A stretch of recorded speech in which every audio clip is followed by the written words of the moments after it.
বিয়ে হয়ে যেদিন এই বাড়িতে প্রথম পা রাখলাম, আমাকে আমার শাশুড়ি মা বললেন, বাড়ির কিছু নিয়ম কানুন আছে, সেগুলো তোমাকে মেনে চলতে হবে। একটা প্রাইভেট ব্যাংকে চাকরি করতাম। শাশুড়ি বলে দিলেন, চাকরি যদি করবে তবে বিয়ে করলে কেন?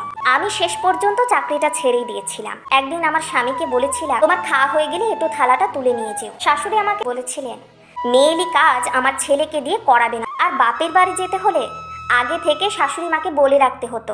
অফিসে বসের কাছে যেমন ছুটি লেখাতে হয়, ঠিক তেমনই এই বদলানোর ব্যাপারটা শুরু করলাম আমার মেয়ে হওয়ার পর থেকে। ছেলেকে বললাম, বোনের খিদে পেয়েছে, আমি তো একটা কাজ করছি, তুই বোনকে খাইয়ে দে।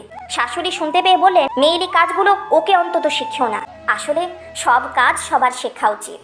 ছেলে মানে পায়ের উপর পা তুলে বসে থাকবে, সেটা হতে পারে না। আমরা মায়েরা ছেলে আর মেয়ের মধ্যে বৈষম্যমূলক আচরণ না করে একটা সুস্থ সুন্দর পরিবেশ রচনা করতে পারি, তাহলে হয়তো অনেক কিছু ভালো হতে পারে।